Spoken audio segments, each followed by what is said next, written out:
Hey, I gotta go and catch a flight, so I promise I'll be back. But maybe I'll do a oh God, maybe I'll do a video. Maybe I'll do a video then. All right. Well, sorry. Thanks. I gotta catch your flight. I'll just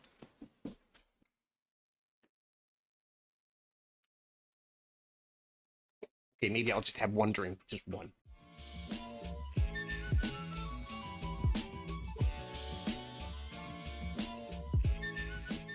Greetings, my name is Brian. Welcome to KillCo Whiskey Musings. Yes, by the time you see this, I will hopefully be on the last stint of my travels to Missouri to visit a friend. With that in mind, the next few videos I put out are going to be very short because lots of editing, not enough time, and I'm a master at procrastinating.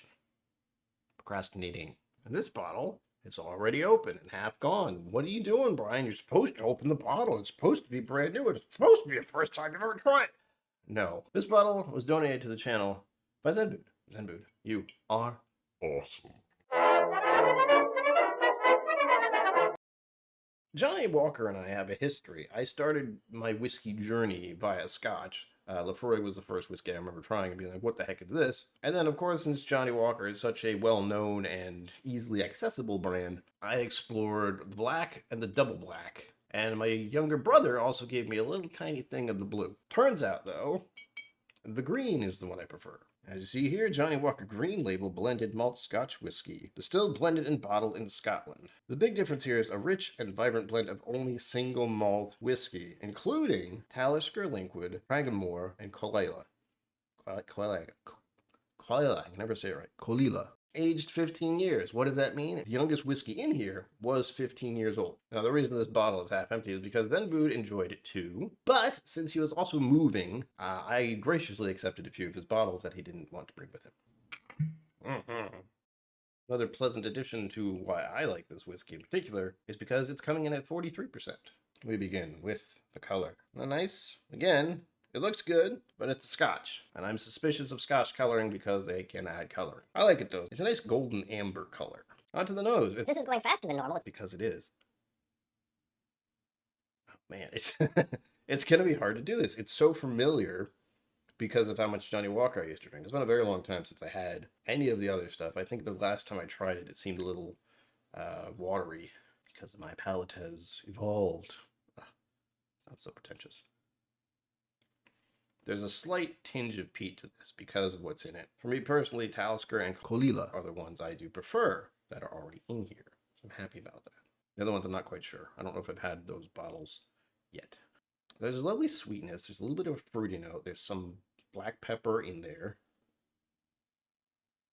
It's got a tinge of honey. These are all great. Like these are what I'm looking for in most of my whiskeys. If these are there, I'm going to be happy. I will admit I get a bit of a I want to say either paint thinner or nail varnish. Little green apple. Apple pie, honestly. This is a mix of the green apple and vanilla and a little cinnamon. It's a bit floral.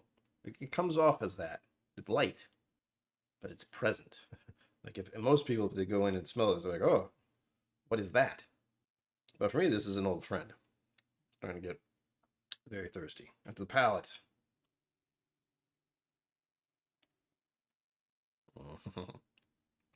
Oh yeah. The texture on this is great.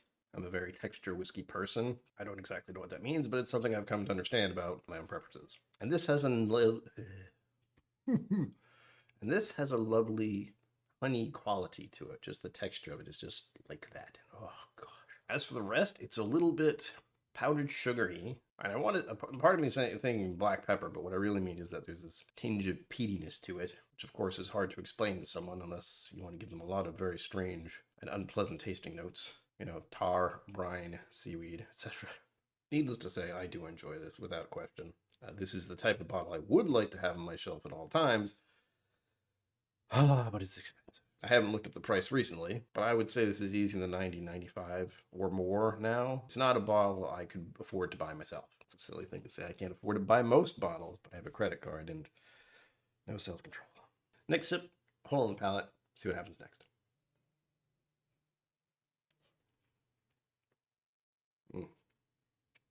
Honey, berries, oof. The peat got kicked up a little there. There's a little ashy and peppery, and I can feel it going down this time.